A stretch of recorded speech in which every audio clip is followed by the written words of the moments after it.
Today I'm joined by Matt Gray, who is a strategic planner for conservation and community building, and we're together going to celebrate Bloomsday. Matt, we've celebrated graduations together, we've taught together, we've worked together, and I thank you for taking this time to celebrate Bloomsday together. We've never been able to do that. Yeah, yeah. Thanks for having me today. I'm excited. So before we begin, I do want to make a couple of important disclaimers.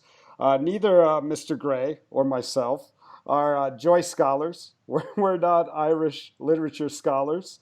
We don't hold the key to the masterpiece that is Ulysses, from which Bloomsday's celebrations are derived. And we are also not experts or scholars on Bloomsday itself. There is an amazing book written by Nola Tully about Bloomsday, and I will put that information in the description below. And it's a study of the worldwide reach of Bloomsday. So we want to make that clear. We are just readers. Matt, I think we may have talked about this in the past, but Walter Benjamin has that amazing, it's not an exact quote I have in my head, but he talks about literature as being an engine, and the critic is the oil. So the critics who come through the decades and provide new ways of reading texts are a way to keep the engine going.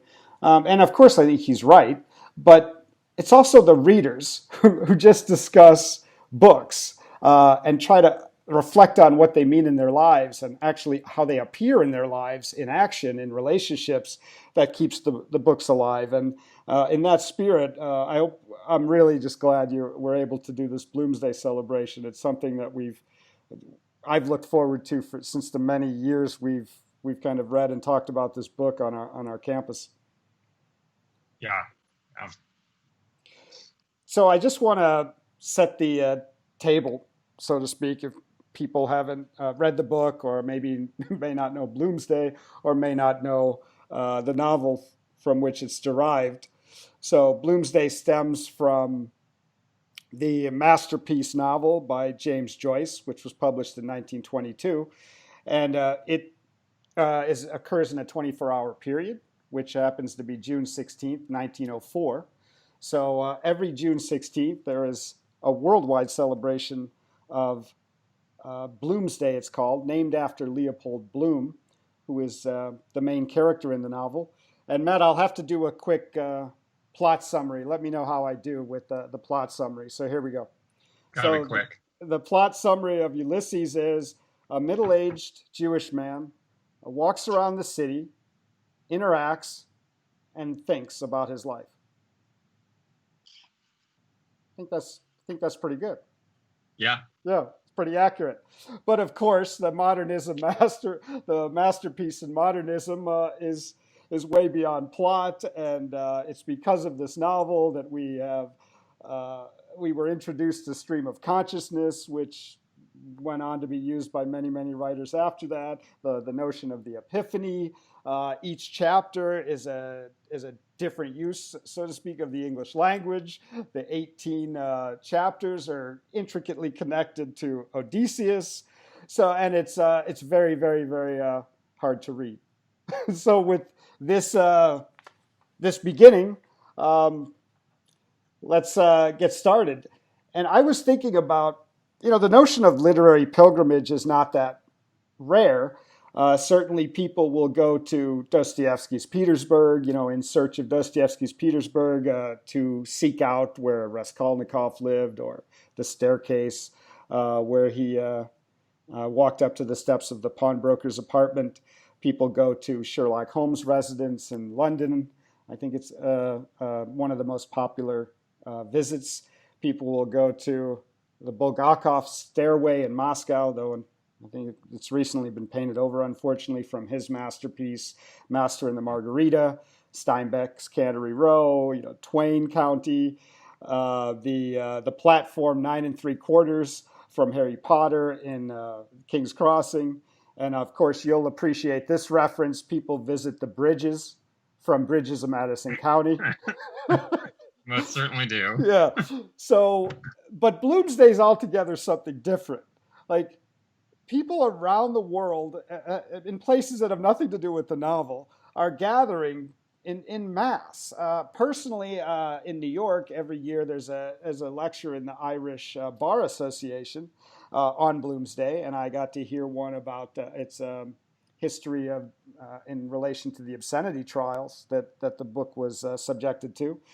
In St. Petersburg, Russia, I've heard readings. I actually walked around with a brilliant young woman, and we were just reading passages, walking around St. Petersburg. In Ulysses pub in New York, they have an ongoing reading that just they read the whole thing start to finish.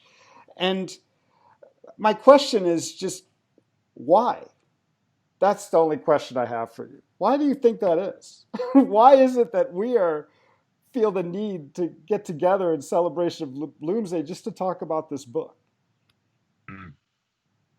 I think it's just in that we like to get together.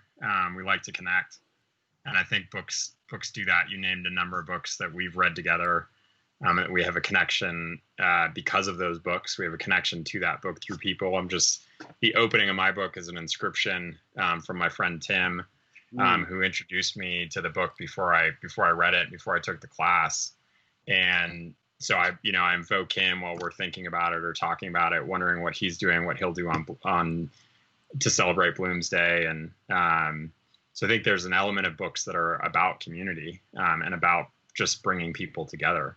So if we have an opportunity to celebrate and connect over a book of this magnitude and enjoyment and excitement and depth, it's a way for people to reach out and be able to talk about something, have a common language, have common experience about it.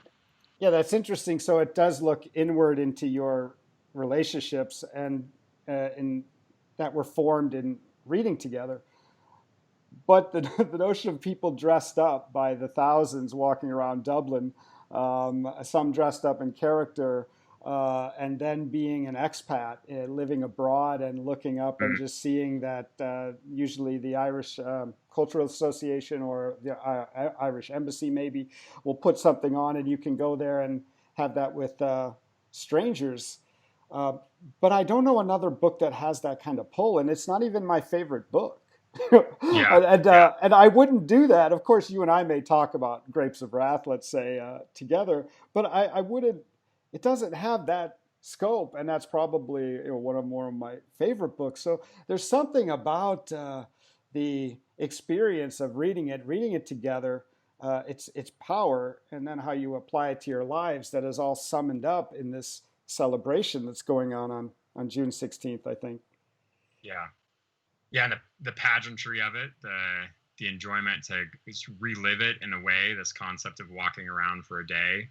I love the idea of them reading it in a bar all day in New York and bringing it to life in that way and not just having it as a discussion, but actually rereading it and the process of doing that orally to people and being able to invoke the words in that way. As you know, I'm a huge fan of just reading the opening paragraphs of books again and again and doing it out loud to celebrate the words as opposed to theorizing about them or trying to pontificate on them. Just bringing the book to life in that way by reading its own words, I think is part of the fun and the draw for something like Bloomsday too. Yeah, well, maybe if you wouldn't mind, we could close with you reading the first paragraph to kick off the celebration beyond this channel. So, and what I find interesting about what you said is you normally, maybe I'm wrong, but normally you wouldn't associate necessarily a book that's that demanding on the reader with the enthusiastic explosion of pageantry and celebration, because it's a difficult book, and we're lucky because we came from an intense seminar when we learned it.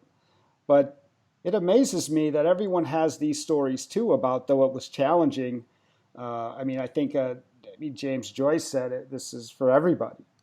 So, but it is something about that connection between the journey and going through it and wanting to celebrate it. And maybe we can reflect a little and reminisce, I guess, in celebration. where we didn't take the same class, but we took it at the same location under an Yeah. amazing scholar, Dr. Bill McDonald at the Johnson Center at the University of Redlands. And we were lucky because we got to do it during May term, where we did it every day. May Yeah. term is just looking at one class or taking one class every day. So we literally, that's all we had to do for those 3.5 weeks. Do you have any things you think about as you approach Bloomsday, about that time, or what it was like in that reading community and tackling this book and going on this journey? Yeah, a couple memories stand out about being in that May term class. One, it's the last book I read as an undergrad. Wow. So kind of the icing on the cake in a way of a great literary book reading books in community journey that I had been on. So it was this last one, getting to read with Bill, Professor McDonald, and getting to read with some of my friends in a class. And so just that, the timing of when I read it had a real depth and excitement and energy to it. And then the way it consumed that last month of time in college also, in just terms of going through the class, being in class every day for 3 to 4 hours, to talk about it, to be ready for it, reading all the additional text that we read next to it to try to understand it and try to understand the depth of it. But the one that stands out is actually reading the ending and getting to the end. And we were on our senior class trip out in Joshua Tree National Park. Right. And I was sitting on this tiny little camp chair down on a dirt road by the campsite. And all my friends were up on a rock about 30, 40 feet above me, throwing little berries and rocks at me as I was trying to finish the book, and having no interest in me having any sort of high literary experience with it. They were just sort of taunting me and goading me on as I got through it. So finishing Molly's monologue in that moment with them not alone and with all of them throwing things at me is sort of stands out as like, yeah, it doesn't really matter where we're reading or sometimes even what we're reading, but to just be able to be reading, Yeah. to have those experiences. Well, the rocks being arced in your direction seems like something out of Ulysses, because we talked a little bit about its structure, but for people who haven't read it, or having the different forms every chapter, for example, one of my favorite chapters is the chapter where it's written as an interview. So it's like, how did the character get into, or how did Leopold get into the house? And then it's the answer. And then the Molly's monologue is 40 something pages with, I think, just 5 periods. So, and on some level, you would think it stays on the level of intellectual games play, but it doesn't. It really grounds you to those moments. There's so many in Ulysses that reflect the story you're just telling you of the arc, that you have to pay attention to. I think one thing that stands out when I was taking the class is just the routine. We would go to class from 9 to 10 to 1, I think, or yeah, I think 10 to 1. And then you would take maybe an hour to eat, and then you'd start reading. And then, of course, the book is 500, larger, it's a larger trade paperback. It's 500 some pages. And then you had the annotated Ulysses, which had all the notes. And you would read the chapter, which may not be that long, but I would read all night until I went to sleep. And then I would come into class, and there's about 12 people in the class, and everyone would have something different out of that chapter. It was almost like for a moment you thought you were reading the wrong chapter. Yeah. And so it was this carnival of someone like, I remember this, and someone, I remember that. And then Bill would be at the front of the class during this discussion, just noting things with this incredible detail that people all, of course, missed. And I remember specifically, the crumpled paper that also, of course, Leopold and Stephen Dedalus are making their journeys around Dublin, but there's this crumpled paper that's tossed away that's also keeps reappearing in the book and making its journey. And Bill would notice that every time. And it was just the the grueling. I don't think I've ever been as tired, and the but the wonder at how people connected to different parts of that text, and it wasn't just out of a biographical. It would have been something else, an image or the idea or the structure of a paragraph, and and then it was just this great carnival of discussion to try to celebrate it and understand it and keep going. Yeah, I was thinking it may have been you or Bill used to describe finding a foothold or a handhold into a book, finding some piece of it that resonated with you or stood out to you. And I think this book in particular, and maybe this goes back to one of the answers for how so many people want to celebrate it, but even being long and daunting at times, there's all these handholds into the book. There's all these places that you can connect with it. And there's all these different ways, and in each chapter, because each chapter is written differently in a different style, you have the opportunity to do that again. And I remember we went to the cemetery in Redlands as one of the field trips for the book to walk around, and we came back to class with stories from that cemetery and playing the two against each other, talking about having read, I don't remember which chapter it was, but having been in the cemetery and reading the chapter and finding connections between both the cemetery but also our experience there, and then things in the book and images in the book. I just think there's all these handholds for people to grab in and have a starting point to think about it, to reflect on it, to talk about it. Yeah, and specifically with that chapter, which is connected to the journey to Hades in Odysseus, Homer's Odysseus chapter, and I'm always struck by the project, or maybe the reflection of Joyce when he talks about what a hero Odysseus was, because he was a husband, he was a father, he was someone away from his wife, he was someone who cheated on his wife, he was a warrior, but he was also the man of many twists and turns. And then to have that in Leopold Bloom, who is this, in some ways, an everyman. Doesn't stand out in a particular Homeric way, of course, on the obvious surface level, and maybe even as somewhat marginalized by being, middle-aged, Jewish man in Dublin, and to that project about having us appreciate all the aspects of life through someone we can all connect to. And I think that's part of Bloomsday is by the time you finish, you feel like, he's you, but your best friend, but your father or your neighbor. And I think you want to hold on to that connection that you talked about so wonderfully with people you read the book with. You also want to hold on to that connection of how you spent time with the characters and what they went through, whether it was the young writer, Stephen, trying to make his way, whether it was Bloom, who was facing kind of uncertainties and disappointments of middle age, getting older.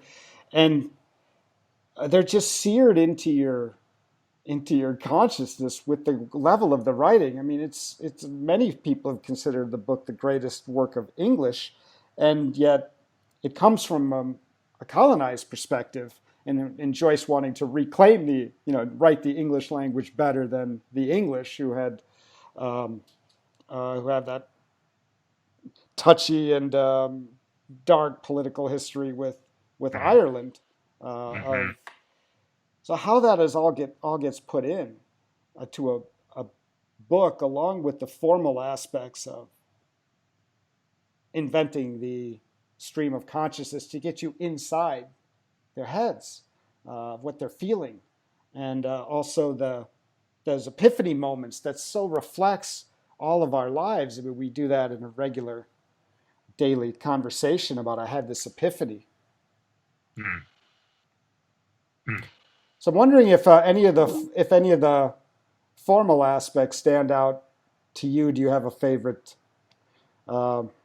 chapter in that sense? Yeah, I think, and it always seems like a default because I love beginnings and endings. Yes. But I really do, aside from the story of when I read the ending. I think the way it closes and the stream of consciousness that we end on, I just find fascinating in terms of our overall human experience, because they're out in, I feel like they're out in Dublin, they're out in the city, they're having all these different experiences throughout the day, and we're out in the world. And I think that's one of the reasons we find these ways to connect with different characters, as you were talking about, and sensing them as a neighbor or a brother. But then all of a sudden we end and we're in one stream of consciousness, and we're seeing the world through that stream of consciousness. And that's really, for me, it just kind of replicates how we are in the world. Yeah. We're out there. I mean, not right now, which is an interesting juxtaposition, but we're right. out there in the public having this experience, but we're actually up in here having our own stream of consciousness, thinking all the time. And that contrast, I think, hits really hard. It did for me at the end of the book, and is jarring. And when the book often jars you, it has you pay attention more.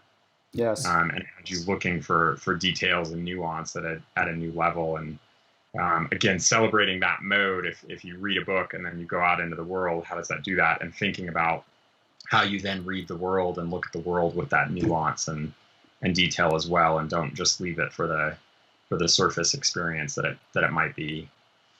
Yeah, and one of the great gifts, I think, of all literature is the promise of empathy, of quote unquote put yourself in other shoes or other points of view. But in this book, it's done to such a powerful degree through the stream of consciousness. Like you said, it's almost like the mind meld into how people are seeing their disappointments, their regrets, their hopes, their dreams. And it's such a, I mean, on one level, it's a clinic on writing and the language. But on another level, it's just a clinic of what fiction can do in terms of pulling you into another perspective that's, needed now more than ever. Yeah. And I think the other great book, the other great gift I think that I attribute to that book is this notion of paying attention. And I mean, it seems obvious that if it's a difficult book, you have to pay attention, but that's not really what I mean. It's just these little eyes of detail, like in your story about the pebble arcing, and these little sentences, these little details. And it's the author's care. It's something about an ethical responsibility of humanity through the responsibility of the author, putting that much care into the manuscript. I remember Bill telling stories about how Joyce would send a letter to his brother who was back in Dublin, because Joyce was in Italy, and asking him to count the number of steps between buildings so he could be accurate. And it's that sense of that attention only comes from love when we really want to see. And of course, it's great reading advice, but it's better living advice.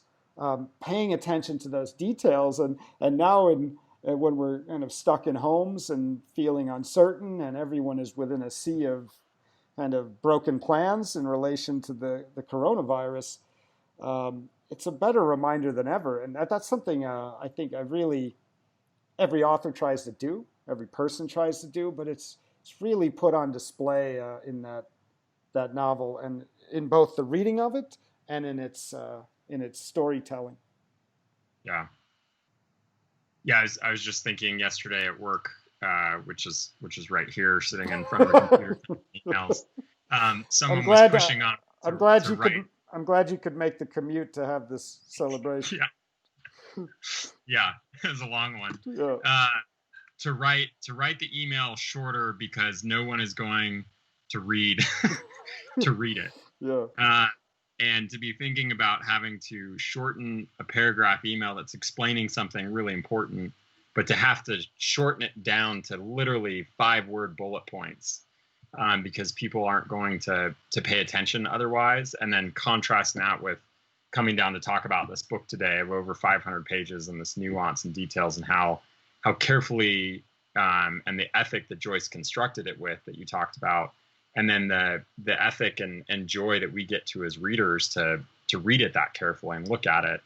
And I think one of our challenges right now is that we're we're not able to read at that level of detail or nuance. We don't have that ethic to take care that even, things have to be 160 characters, or we're not going to grasp them or understand their meaning. And that's, I think we lose a lot of our humanity when we don't have the time, or we don't take the time to pay attention and enjoy, whatever it is that we're doing, whether it's a 500-page book or looking out at roses, or even trying to contemplate and figure out how to be in the world right now. Yes, yes, and I'm glad you mentioned the word joy, because often, I mean, I fall into this trap. We romanticize how hard the book was, and we sometimes forget the joy. And maybe when we were undergraduates struggling with this text, maybe we missed it. But I it's the joy of that journey, and it's another great metaphor for,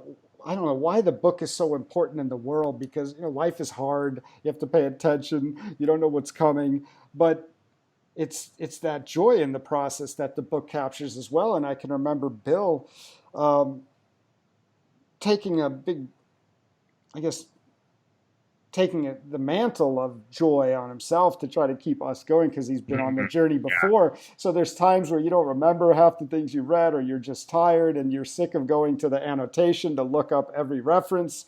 And then Hmm. you have to be reminded of the joy. And Yeah. it's not just this marathon of I don't know, intellectual discipline, but it's a reminder of the joy of reading in general, but particularly in this book. And then that's something you're participating in with a group, which I think is, I can't think of another book. We've had a lot of seminar classes together, but I can't think of another book that almost requires that group journeying together, because you're all Hmm. noticing different things and you're sharing things and you're all struggling and in different ways with the text. Yeah. I was Yeah, there thinking, aren't many others.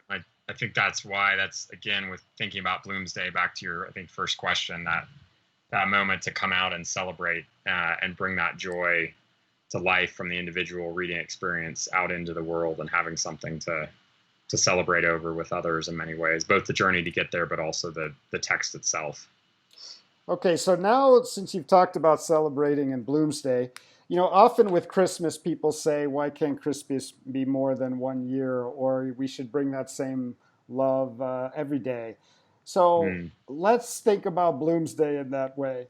Do we bring these things to the world mm, every day? Or is it mm, safe to? I mean, obviously, it's wonderful to have this day marked in history, and you're celebrating with all the readers who came before you, and all the people who just want to get together in a pub and hear someone read it for 18 hours or dress up. So it's not to minimize the celebration of that day, but I guess I'm mm. curious about how has that book. You're in conservation and community building.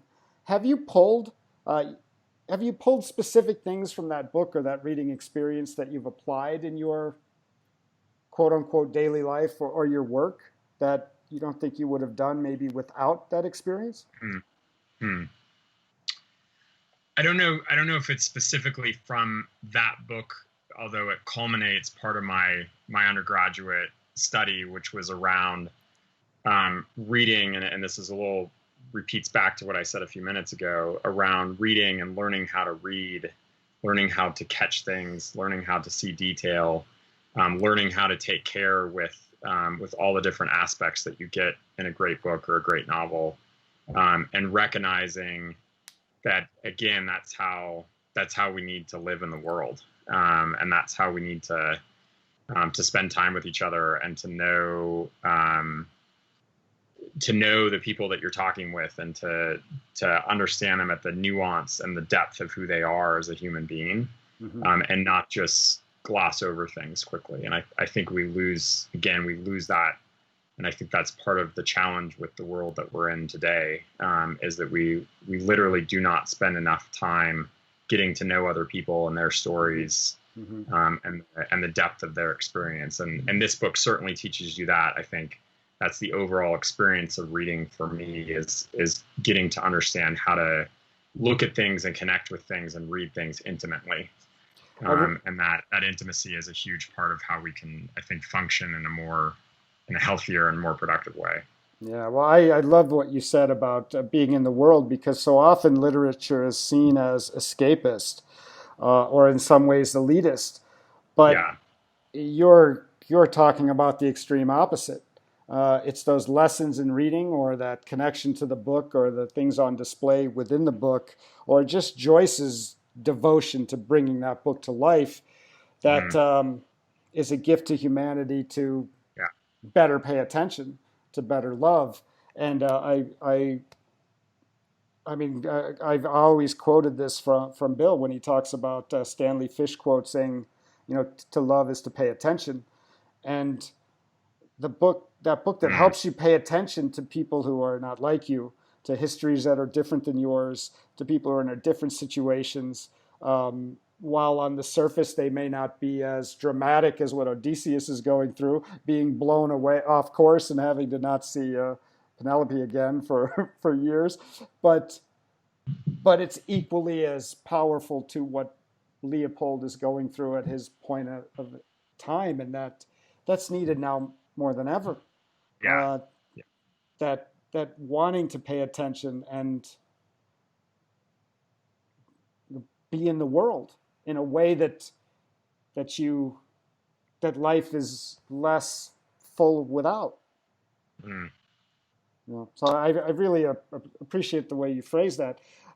For some reason, I think of the mystery cults of ancient Greece when I'm talking about Ulysses, like the mysteries of Ulysses, where the initiates would come in and go through they'd go into the mountainside or into the underground, and they would undergo an initiation, and then they would emerge different. And that's how I see in my experience with the book, one that I wouldn't have had alone, but with that setting, with the conversation, with the guide of the great professor we had.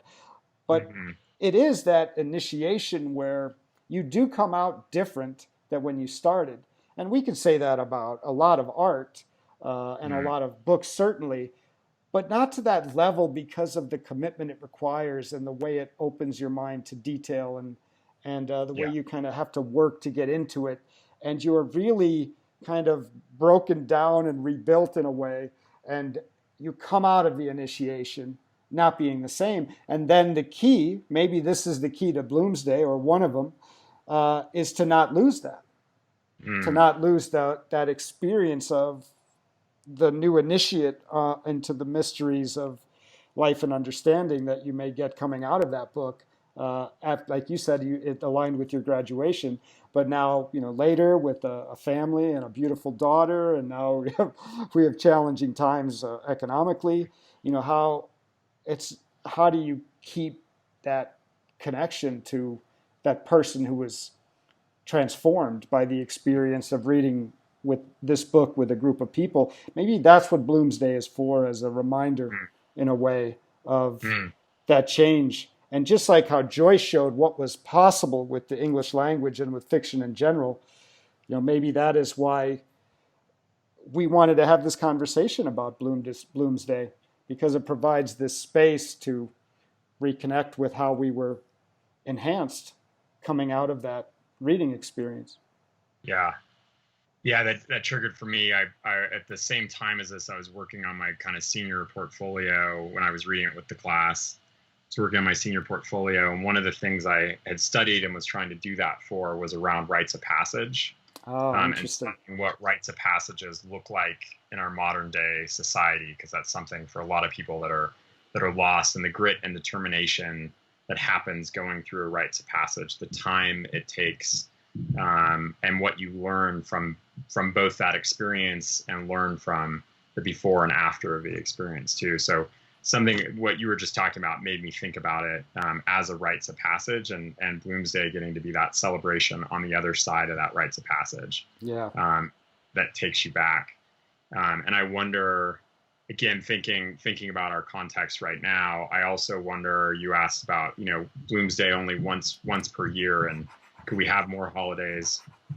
And I think about us being two white guys talking about an old white author, Yep. and wondering about the opportunity to continue Bloomsday, obviously, but are there other books out there Mm-hmm. that we could pick up and could Mm-hmm. become celebratory, that are that transcend and go across cultures, and that we could read with the time that we have now, and being here in our little spaces? Are there other places we could pick up new books that become that communal rites of passage that we could go with? Could we use this as a model for other opportunities, for other books out there that could bring people together in a new way, and could be read with as much nuance and with as much grit and determination?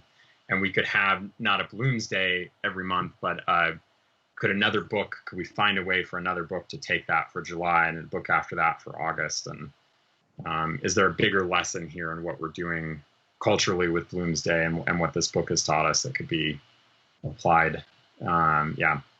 Yeah, it's very interesting because when you think about Bloomsday being celebrated even in Asia or Japan as a big chapter, and how I guess the hope would be that it opens us up to points of view that these storytellers that may have been overlooked, that can be, I like what you said about models, that can then, we can have a whole array of these experiences that can perform similar charges of empathy and getting beyond our limitations and seeing new possibilities and higher levels of understanding each other. There can be a kaleidoscope of offerings, and I'm sure there are, because he has influenced so many.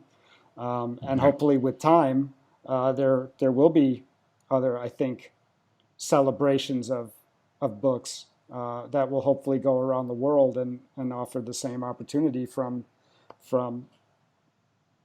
many points of view. Yeah. So, Yeah, there's something special and unique about this one that has brought that out. That's what we're celebrating and talking about today. But I have to wonder if that doesn't actually open up the door and provide the opportunity for exactly. others to be that powerful, and that gives this book even greater celebration and Right. greater power and influence, when it's taken and almost kind of like a gospel spreads in some way.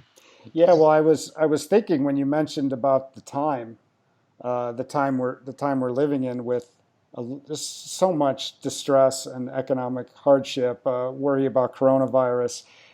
I mean, the horrific events we saw unfold with um, George Floyd's murder in Minneapolis. And I think of one of my favorite quotes from Steve. I think Stephen. It's about Stephen Dedalus when he says, when Joyce writes, history, Stephen said, is a nightmare from which I'm Mm, trying to awake. And there's such a universality of us in some ways living a nightmare, and how we're making a nightmare for each other or for ourselves, or living in this communal nightmare from which we're all trying to awake. And we can. I think Joyce ends the book. I'm gonna take the ending line in a second, but I think the ending line is that we can awake, mm, that this history is not a determination, when you're talking about colonial history or inequality. It's not, if that's the nightmare. uh, I think we're all trying to awake from that. mm. Wow. And then with the end of the book, I'll share my other favorite quote. The end of the book ends with, through a woman's point of view, after a very amazing, somewhat raunchy and very open and um, vulnerable monologue that goes on for, I think, about 40 pages, with only 5 periods, I think. It ends with, yes, I said. Yes, I will. Yes. And yes is the last word of the book. And one of the lessons I've drawn on from this book, which is almost crazy that we take this whole journey to get to the word yes. But there were times in my life where, and maybe this is one of them, where it's harder to go on, or you're disappointed, or you don't understand. And it's that choice of saying yes or no to life. So it seems one of the things you say yes to is when you're cut off in the middle of a discussion by technical difficulties when everyone is on the internet. So we're back, and Yeah. to finish up the point, Joseph Campbell was talking in that incredible interview series he did with Bill Moyers, and Joseph Campbell says, say yes to life at one point, and it's such a powerful experience at the end of that book to have the yes, and then you just have to say yes to life. And Mm, in difficult times and in times of disappointment, it's amazing how it gets back to the paying attention. I would have never thought about the word yes, where we think of it as agreement, you know, mm, and not this powerful, rejuvenating, inspiring phrase. And I don't think mm, I would have until I got through the end of that book, which mm. involved all that work and all those discussions and all that confusion and all that joy. So Mm. to say, as Joseph Campbell adapted it, to say yes to life. It's one of the Yeah. big lessons about, I think all literature, but definitely this book is one of the many, many things it offers to us. Mm. Is there something you want to? Maybe I ended up with the end, and you always seem to talk about beginnings. Yeah. Yeah, the other place where this book has woven back in recently, and then I'll close with the beginning for myself. But I was reading a book about the hermit up in Maine who lived on Mm, his own, like mm, a half mile from a little enclave up there for 27 years. wow. And the author interviews him about different books, and he was basically left to the books he would steal from people's houses and stuff, food and books basically, Yes. clothes and supplies. But so he would talk about the books that he read, and why he liked them or why he didn't like them, and he was sort of left at the whims of whatever they left on their shelf.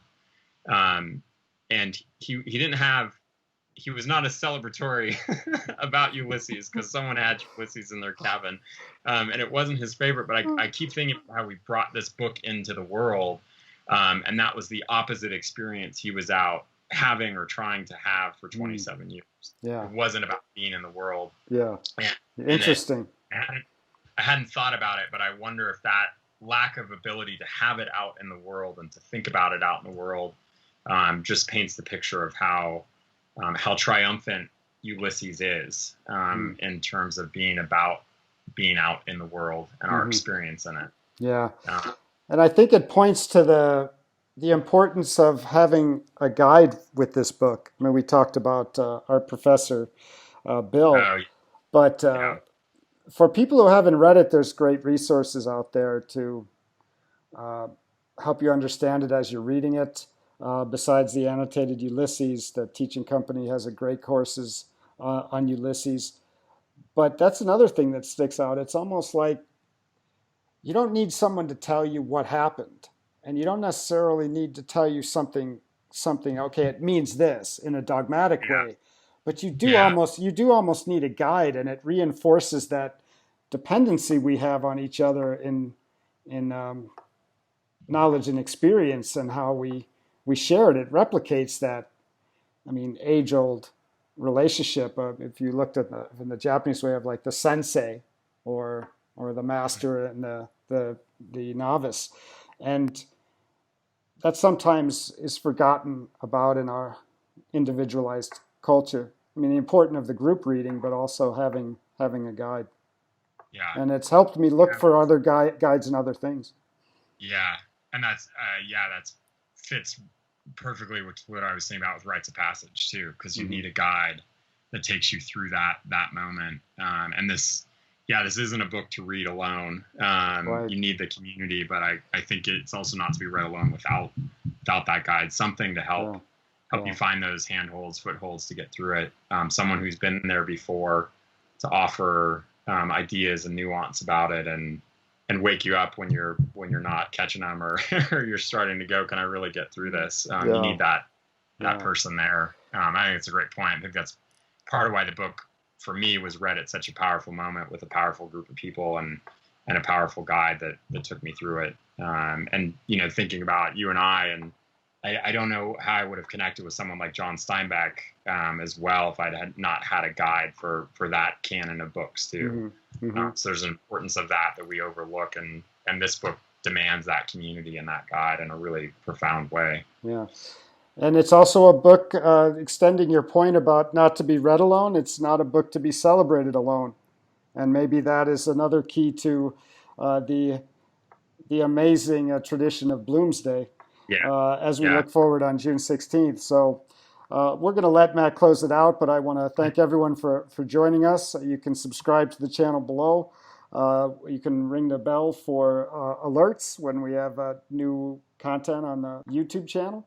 And we will be putting some of the resources we talked about in the description below. And it would be great if you wanted to share your favorite quotes in the comments, or share your journeys with this marvelous text and this incredible set of people that we meet and celebrate on Bloomsday, extending from the day of the novel, June 16th, 1904. So I love opening paragraphs because of the promise they hold of the book and what's ahead and the world that has to be created in that opening paragraph right away. And so, stately, plump Buck Mulligan came from the stairhead, bearing a bowl of lather on which a mirror and a razor lay crossed. A yellow dressing gown, ungirdled, was sustained gently behind him by the mild morning air. He held the bowl aloft and intoned. You have to pick it up to find out what he intoned and to celebrate. Well, thank you so much, Matt, for celebrating Bloomsday with me so far away. And I hope you and your family stay well during these times. I hope we see each other soon. And this is something that I haven't been able to do before. So I really appreciate you spending the time with us for this Bloomsday celebration discussion. Yeah, thank you, James. Great opportunity to bring the book back to life and to celebrate it with someone and get to talk with you. I really appreciate it. And yeah, stay safe out